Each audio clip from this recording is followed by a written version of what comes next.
with podcasts, another thing I was thinking about is we can you can edit out the long pauses in conversation, or if an idea isn't articulated correctly, you can just edit it out. So I think that editing process also makes some people seem like superhuman in their ability to communicate. Like That's it, possible.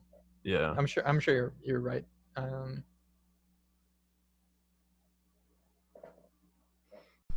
All right, episode 3, the show finale of Pitching Bad Podcast Ideas. What's that? The finale already? Yeah, that's right. I just want to thank everyone who's been following me since the beginning, since episode 1. It's been a long journey. We've really come a far distance. I was trying not to say long again, but what resulted didn't sound good phonetically. A lot of people are asking me, Ryan, why would you end the series sort of at the peak of its success? And I mean, I guess it's 2 parts. One is just know when to leave a party. That's a good skill to have. Go on to bigger and better things. And the other reason I'll sort of divulge in the end of this video, so you can stay tuned for that. Stay tuned. Don't tune to a different station. Our guest today is my friend Brandon Miller. We've been friends since 6th grade. Went to school together. He's an artist. Went to art school. Does art. That's all you need to know, really. Thanks. Enjoy the rest of your lives. All right, do you want to hear some ideas? Yeah, pitch me. So I was thinking about like what would make a podcast between us interesting. Like I'm a stand-up, and you do like art, like a lot of visual art and music. But then we also have like childhood, like we grew up together, so there's like some shared like memories there, I guess. To like harken back to our high school days, I thought it'd be cool if we like got our yearbooks and we like read messages that people left us and then like followed up with them. Like now. So it was like you're like, oh Brandon, I always thought you were like a really nice kid. And like you're like one of the funniest kids in the class. And it was just like someone you haven't thought about in 20 years, and you just call them and be like, hey, this is what you wrote about me in 2010. Do you still think I was funny, or did you just say that? You could like kind of catch up with them and be like, hey, how's your life going? Yeah, that could be fun. Be like, oh, you could ask them if they have their yearbook, and then they could read what you wrote. I think it's sad from my perspective, because I know there was at least a year where I just didn't get any signatures. Like I like had given up. I was like just had no interest in it. Yeah, that'd So be sad. Might be kind of bleak. It'd be fun to follow up with people though. Like we could also follow up with like all the popular kids and see like how their lives are now. It's like it was like she was like the hot cheerleader, and now she just got like 3 kids and like no job, and she's like she has a really bad life. We could like interview her, like, hey, was it worth it? We'd also like see if the hot girls are still hot. I don't know if I don't know if I could be. Is it exploitive? Like, feels exploitive. Yeah, I guess we couldn't use their real names. We could just use like aliases and talk. We wouldn't be able to post their picture probably. Just be like, oh, she really let herself go. Oh, would we be interviewing them, or we would just be? Oh no, I guess it wouldn't be good to interview. We couldn't ask them like, "Are you still hot?" We would just have to kind of like cyber stalk them. Because there were certain people that I was like hyper aware of in school that I never held a conversation with, or even like addressed probably. Yeah. And I think it'd be interesting if like we each like made a list of all of the people that we were like our attention was on, and then like I don't know what would come of that. Like maybe we could reach out and be like, hey, like for some reason you were on my radar. Yeah. That's such a creepy thing to say. We could also like call girls that we had crushes on in like 7th grade. You'd be like, hey, I had a crush on you. Just see what they say. Yeah, that came up when you mentioned the yearbook thing too. Like I know that would be in my yearbook. Yeah. But you told her that you had a crush on her, didn't you? Yeah, well, you should ask her out now. Be like, hey, are you still seeing like or whoever she was saying? We could just call him and like confront him with the stereotype and be like, hey, you were like the cool kid. You were the football kid in high school. What do you think about that? What are you now? You think you're still cool? But also, Brandon thinks that you were kind of alternative. You listen to any Pink Floyd lately? Can we send you some Chronic? What about one where you would be like a famous artist from history? So you just pretend to be them, and I was like, I guess, interviewing you, but I would just be like roasting your artwork, and you kind of have to defend it. So you'd be like Vincent van Gogh one episode, and I'd be like, why did you make the stars so bright? Or you could be like George O'Keeffe, and I'd be like, that doesn't look like a flower, it looks like a vagina. And you'd explain, like, that's what I was going for. I think vaginas and flowers are similar. And I would just try to roast it, like, ew, that flower looks gross. I don't want a vagina flower. That's not art. That's pornographic. Why are you doing it? Pick a lane. Vaginas or flowers? Georgia. Pablo Picasso, you just jumbled up his face. That's not cool. You have to have a jumbled up head to think that's cool. It's not even hard. I could do that. And then you'd have to defend it. Even... like, this would be like, pre-written. You wouldn't have to improv it. You just have to drop your art knowledge on me. I feel like it would just end in me trying to like roast you. Something like George O'Keeffe trying to roast a guy. Yeah, I guess like very polite and like, but then she just like pulls out her fucking vagina. And she's like, "How do you?" And it's a flower. Yeah. Like, this is my struggle.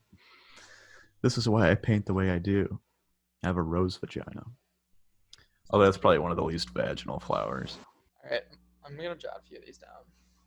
Okay. What do you think are the most vaginal flowers? I think it's an orchid, kind of like. There's one I'm picturing that looks exactly like a vagina, but I don't know what kind of flower it is. Orchids are like the flowers are really tiny. And, I've only seen tiny vaginas. Kind of asymmetrical. Same. Another one I got, I think it'd be cool, is if we asked like everyone we know, or just everyone we can think of, whether or not they believe in God, and just allow them to answer that question for like a few minutes or whatever. And then we sort of keep tabs on their life, and we can check back in, like a year from now or 5 years from now, or specifically if something terrible happens in their life, like if they like lose like a loved one, then we could just like call them like a few weeks later and be like, hey, this is what you said you believed in God. Do you still believe in God? This sounds like gotcha journalism. It's like kind of weird. Yeah. I guess, I mean, I don't want it to be like, I don't want it to be like gotcha. I just want to know like if those things change. I think it'd be like an interesting look into like people's relationship with God, We could do like a historical perspective for that God podcast and not just ask people if they believe in God, but just like show other like historical depictions of God, and we can just like pick our favorite ones. Like, I think Ganesh is pretty cool. I think he could kick Zeus's ass. It'd be fun. We could pit them against each other, like a God fight club. Which version of Buddha do you like better? The fat one or the blue one? That could be cool. And we don't have to do like a serious podcast. Like, another one I thought of that I could be fun is if we just both learned how to play the didgeridoo together. But like, yeah, so like we both get a didgeridoo, and we can't practice unless it's on the podcast. So it's just like two guys learning how to play, and yeah, we could call it didgeridoo. Think you can Dudes. handle it? No. Didgeridudes, yeah, that's good. Didgeridudes and didgeridon'ts. Didgeridoo, you have what it takes. Is the didgeridoo that is it like that long pipe-like instrument? Yeah, That's like yeah. Yeah. Like Australian. So half the podcast would just be like one of us playing it and the other one giving feedback. Or like if we come up with any tips, like if we start figuring stuff out, we have to explain it to the other person. I mean, I did have that idea, like a podcast where I just pitch like purposely bad podcast ideas to like friends and comedians and like see if they take any of them seriously. Like without telling them, like I'd be like, "Hey, do you want to start a podcast?" And then I would just like come up with a list of like pretty bad podcast ideas and see how they react. And I would just like make up an excuse for why I was recording and then just edit it into a video. You think that would be funny? I mean, I just laughed at it, but yeah, yeah, it could be funny. That's what I'm doing right now. Oh, you're recording this? Yeah. Shit, man. I felt kind of bad about it. Like, this is kind of a mean thing to do. Like, when you messaged me that you're excited to hear what ideas I had, and I was like, oh, I just came up with purposely bad ideas. But I'm also having trouble with this because I'm trying to come up with bad ideas, but they're not bad enough for it to like really hit, you know? Wait, is this real? Yeah, this is real. All right, I don't know if you're telling the truth or not, but just sprinkling good ideas so you don't know that I'm just fucking with you. Because if every idea was like we learn how to play the didgeridoo, I think eventually you would catch on and be like, okay, he's just fucking with me. Because that's not a good idea, right? The didgeridoo. I mean, it's the year of quarantine. Like anything sounds like a good idea. Like I feel like everyone has too much time to do anything. I can't believe I fucking wrote these down. Jesus Christ. Like the artist one? Dude. You pretend to be Georgia O'Keeffe? Dude, that one sounded awful. I don't know. I guess there are just so many bad podcasts that like when you're pitching these ideas, it's like it's not like the bar is very high. Like it doesn't have to be profound or like it doesn't have to be the greatest thing. So a lot of these I'm like, yeah, that would be fun. Like that like there were two dudes who decided they were gonna watch Grown Ups 2 every day for a year. Yeah.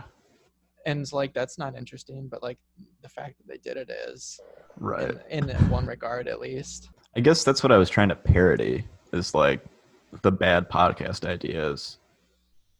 But if you're just pitching ideas that are equally as bad as what's out there, I guess that's not really parody. It's just imitation. It's interesting too because like you're funnier than I am, so like any one of these ideas, like I don't want to like put it down because I'm like, well, I don't know what that could be like necessarily. Yeah, that's fair. A lot of people have expressed they don't want to shoot anything down because it's like a brainstorming phase, and also it's like sort of politeness. So I'm starting to think like the worst idea I had for a podcast is just one where I pitch bad ideas. It's a pretty bad idea.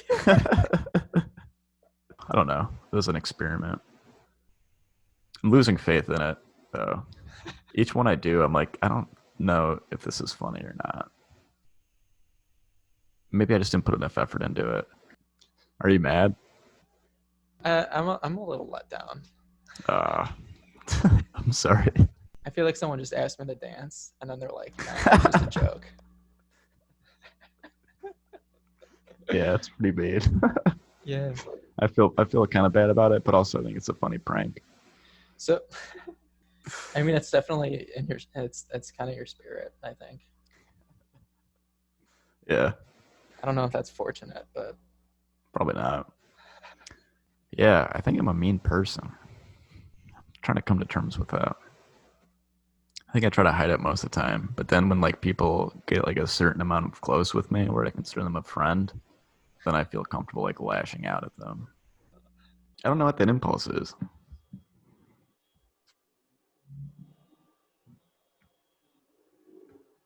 I don't know why.